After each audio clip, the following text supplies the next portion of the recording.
მოგესალმებით. მე ვარ შორენა ლორთიფანიძე, სამოქალაქო საბჭო თავდაცვის და უსაფრთხოების საკითხებში აგრძელებს საუბრებს საინტერესო ადამიანებთან, რომლებიც თავდაცვის და უსაფრთხოების სფეროსთან არიან დაკავშირებული და საინტერესო მოსაზრებები შეუძლიათ გაგვიზიარონ თავიანთი პროფესიული გამოცდილებიდან. დღეს ჩვენი სტუმარი არის სესილია ვან პესკი, ჰოლანდიელი პროფესიონალი, სამხედრო, ძალიან დიდი გამოცდილების მქონე ადამიანი, სამხედრო მისიებში აქვს გამოცდილება, მათ შორის საქართველოში, ევროკავშირის მონიტორინგის მისიაში, ასევე აღმოსავლეთ უკრაინაში, ულფოს მისიაში იღებდა მონაწილეობას. უზარმაზარი გამოცდილებით, საინტერესო იდეებით და ასევე დღეს გვაქვს თემაც განსაკუთრებით საინტერესო. ეს არის მრავალფეროვნების და ინკლუზიურობის საკითხები თავდაცვის და უსაფრთხოების სექტორში, გენდერული თანასწორობა და ქალთა მონაწილეობა ამ სფეროში, რომელიც ტრადიციულად ითვლება, რომ არის მამაკაცების სფერო და დასავლეთმა დიდი გარღვევა მოახდინა, იცვლება პოლიტიკა, გვაქვს გაეროს უშრობის საბჭოს რეზოლუცია 1325 და აი ამ საკითხებთან დაკავშირებით ჩვენთვის, საქართველოსთვის, რომელიც ახლახან შეუდგა, არც ისე ცოტა ხანია უკვე პრინციპში, მაგრამ ეხლა შეუდექით რეალურად პოლიტიკის განვითარების და მისი იმპლემენტაციის გზას, ბუნებრივია ჩვენი დასავლელი კოლეგების მიდგომების გაზიარება, გამოცდილების გაზიარება ძალიან მნიშვნელოვანია. პირველი კითხვა მინდა სესილიას კითხო ესეთი რა. Dear Cecilia, I made a small introduction about the issue and I would like to ask you the first question. What do you think? What is diversity inclusion in defense and security sector? And how you in the West, let's say, define it. And another question we can elaborate as well is why it is important, why it is vital for all countries in the world, but especially maybe for those who are in the process of transition. Well, first of all, thank you very much for your interest in this topic, the interest of the Civil Council on Defense and Security in working on diversity and inclusion in the defense and security sector. And thank you for your personal interest as well. It's my pleasure to help build on these concepts in the context of Georgia. Towards your first question, what exactly is diversity? How would you define this? And what exactly is the definition for inclusion? I would say there are multiple ways how to have a perspective on these concepts. For me, it's very important that diversity stands for all the different ways in which we can be different from each other. So there's many different ways in which people differ from each other. Of course, also many ways in which we are the same. We have all the similar needs to belong and to be recognized for who we are. But we also differ. We differ in age, we differ in sex, we differ in the languages we speak, we differ in the places where we come from, we differ in the way how we have formed our professional careers or our lives that we live as a private person. And there is a kind of a communication between who we are and how we differ in these aspects and how, of course, we function in our professional environment. Inclusion, then, I would say the definition, or a definition that I would like to use, is that you may and can be yourself. So it's about being yourself and therefore also being the strongest version of yourself, which you yourself help sculpting in your professional career by learning, by training. But having the environment, like the facilities, to then also truly be yourself and bring out that strength of yourselves in your professional environment.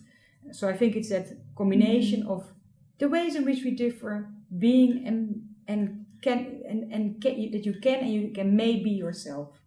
Mm-hmm. So, and why it is important? Because, and why we are discussing these issues in the context of defense and security institutions. The past experience and Soviet, what we have, it was like a homogeneous society, all equal, all the same, more or less. I mean, this sector is very closed, disciplined, there are rules you have to obey. I mean, why we speak about why it's important for defense and security sector to bring up this issue? I mean, what are the linkages to define for our audience? Because this, in our countries, I mean, when we speak about, we still are sensitive. I mean, society is still sensitive to speak about diversity. So, and many aspects of diversities, like what you mentioned, sex, religious, ethnicity. Why we raise, why we should unpack these issues, for particularly for defense and security sector, because you are also part of that sector and you know very well why we should work on that. I'm sure we have to work on that, but we want to make it understandable and reflect on that. Yeah. Why it's important, why it is one of the cornerstones of functional democratic state institutions. Yeah. No, this is of course the core question. Why do we benefit as a society from this? I think you're actually almost already giving the answer yourself at the very end of your introduction of this question. It's because of based on democratic principles. If you can't represent the diversity in your society, you can also never have inclusion of that whole society. You would merely be working with a certain segment of society and not the whole society. And a country is built up of a whole society. We do not want to marginalize groups. Marginalizing certain groups never benefits a society. So I would approach the topic first from a generic societal perspective, and then I would like to take it into that direction, that why we are here, the security and defense sector. I would argue the statement, it's not your statement, but it's an interesting thinking that we've seen in certain locations, and also in the past, that there are homogenic societies. In a way, that doesn't really exist. There are certain societies that would prefer, for example, have less percentage of a certain subgroup. There are societies where there's more men than women. Actually, it's usually more around, the other way around. For example, a society where many men died during a war, then you would have more women. But then that would be a defining aspect of that society. You have a society where multiple languages are spoken, and you have societies where more or less kind of only one language is spoken, or like really one language is the most dominant one. But I think like pure homogeneity for a society doesn't exist, because we all are naturally born different. You can kind of cover it up, these differences, but practice and theory show that if we use the strength of people, the strength also lays in that diversity. We build on a much more stronger society as well. And if you are then able to represent this diversity in national institutions of a society, for example, in the parliament, but also in academia, in schools, and definitely in defense and security sector, you use this strength and build stronger institutions. So now, what is the specific link to defense and security? In a society, it should be all people benefiting from a more secure society. This is a moral obligation, but it's also a practical obligation. You cannot have security only for one segment. It is for the whole society. And if you want the whole society to receive this security, to benefit from this security, also that whole society should be reflected in those securing that security, bringing that security. Excuse me. And there, I think we specifically touched upon gender inclusion of all different genders, and also women, so men, women, boys and girls within the security and defense sector. We're not having children, of course, in the defense, but it's also making children aware of how important security is, and that they are entitled to grow up in a secure and a safe environment. But if you would specifically take the issue of inclusion of women in the armed forces, for example, which I myself am an example of, as being a lieutenant commander reservist in the Netherlands, Royal Netherlands Navy. You could say that only by having women included in the defense sector, you can also provide security for women. And that is for me a very important aspect of this. It's really to the core of what I believe in. We need women in the armed forces to show that women are also the bringers of security.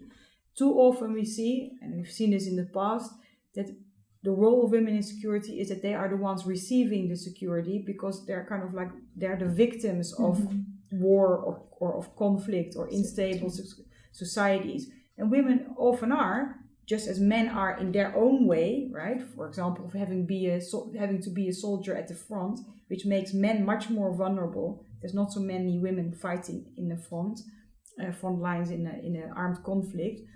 But women very often are depicted as the ones who are merely the victims, merely the ones that need to be defended. They need to be defended, but they can do that themselves as well. For example, by being an agent in the security sector, sometimes an armed agent, because they work as an armed military, as a soldier, or as a major, or even higher ranked. We're having many armies nowadays, we're having examples of female generals, but also in the administrative sector within the security sector, or in a civilian position at the Ministry of Defense, for example.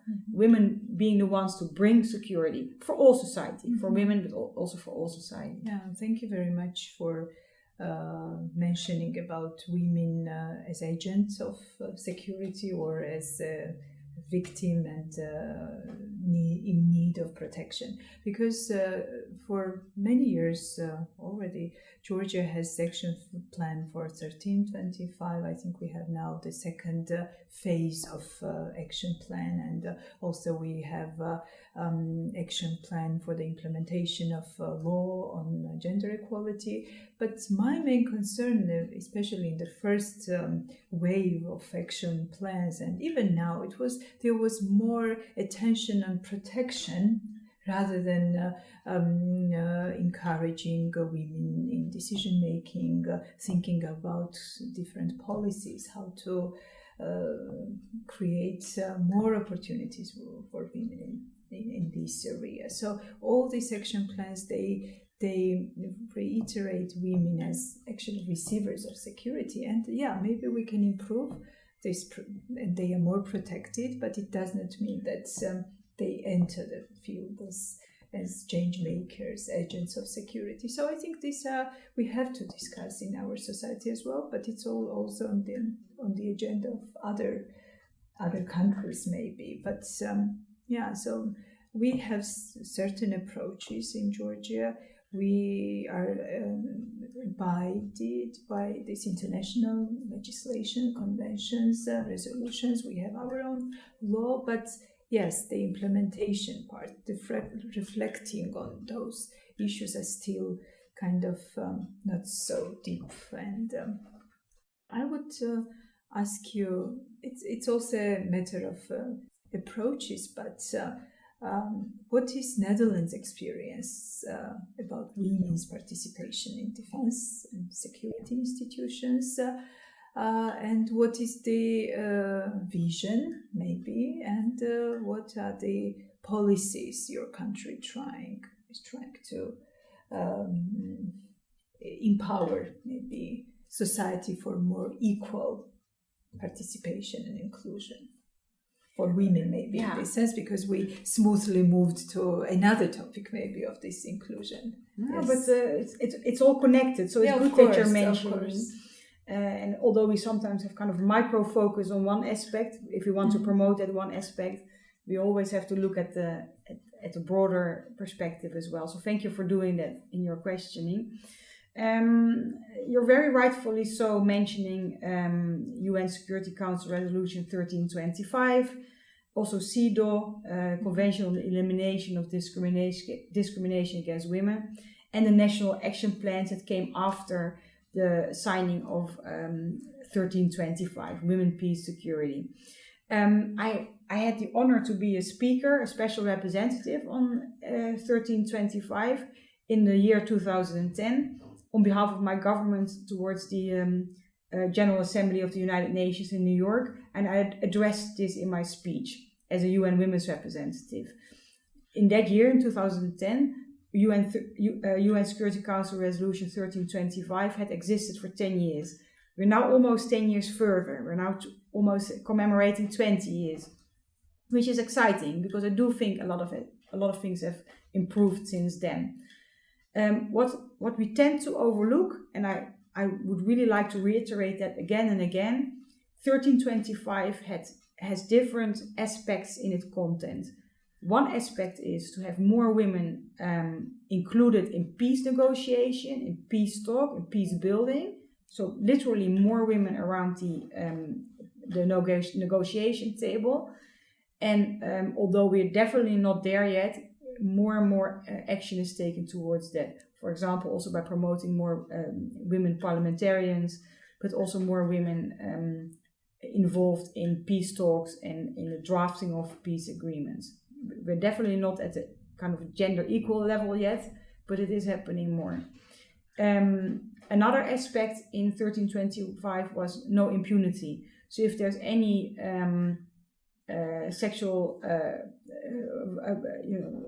violence based on the conflict and the war, that the perpetrators need to be brought to trial. That rule of law should be the venue how to counteract. And we have been improving the whole world, and I mean not every individual location or every individual nation, but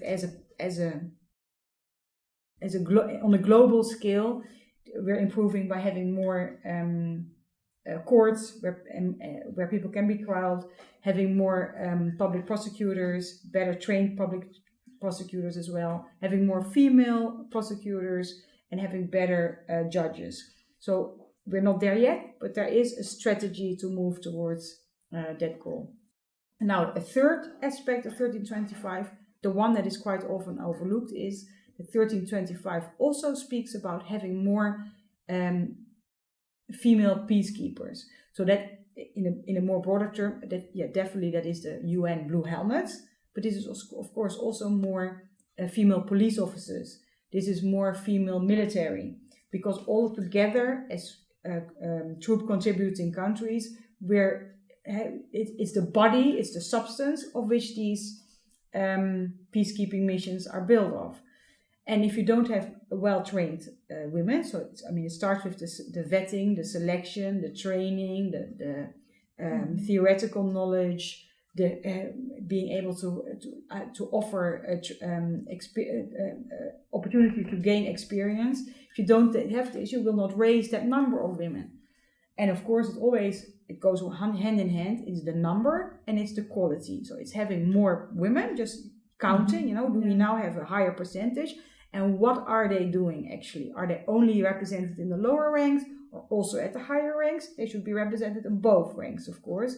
And what jobs are they doing? Is it only supportive jobs, or are these functions where they're really actually in the field, also more visible and really, part of that action? Again, it should be both, right? We should have both qualities represented, and there's a whole continuum of qualities in that sense. So definitely more female peacekeepers. How to reach this goal?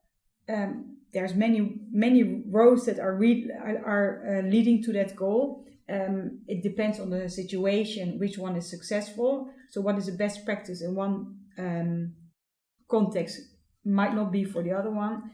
But I myself am a big proponent of having more female role models. Because if you don't have the role models, you also don't know what is expected from you in your behavior as a professional. Some women can, or some professionals can kind of, invent that from themselves. But for most people, it's beneficial, especially if we're working on bigger numbers and bigger quantities, to have examples. So this is how you do it.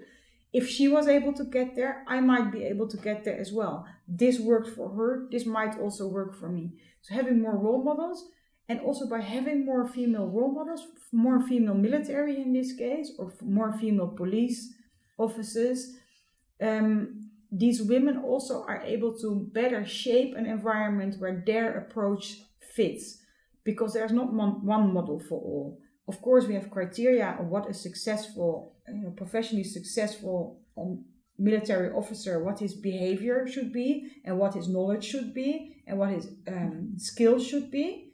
But there's not only one model. There's not only like the masculine model. This model itself should be evolving, right? It evolves through time, it evolves through context, and it evolves through the people who are actually doing those posts. And I think as a woman in the armed forces, when the only examples you have around you and the only models you have around you are of a masculine nature, it's very difficult to develop your own model. And I do think this is what we need. We do need to have this diversity of models eventually. So more female role models, and let's say a natural evolution of what makes you into a good agent in the security and defense sector. Thank you very much. What we really need in Georgia, this is reflecting and understanding the context, the concepts, new concepts which are evolving and which are already in practice in Western countries.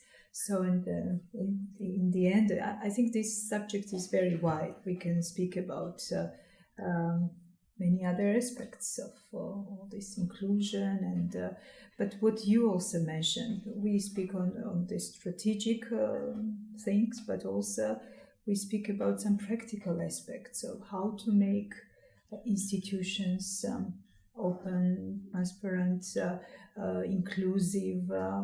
There are concrete policies to be implemented. So, and what we do need, this is just to know, to understand, and to be sensitive towards different things. I mean, to understand the pulse of your society, representation, different needs to be taken into consideration, and all this serves, to my mind, to the peace and development. And behind us is a very beautiful drawing or painting of Picasso, which is, if you Google in Google actually, peace and art, it pops up. So, and it's about this diversity, different aspects, different yourself. I don't know how to express yet, which serves to the peace and development. And this is our the vision behind what we are doing at CCDS, and this is how we would like to our society to function, because this is absolutely vital for democracy we are trying and we're striving to, and functional state institutions based on knowledgeable people, sensitive, sensible, and doing policies and practicing things, and also society, because all these new ideas, new approaches and models, they need support from the society.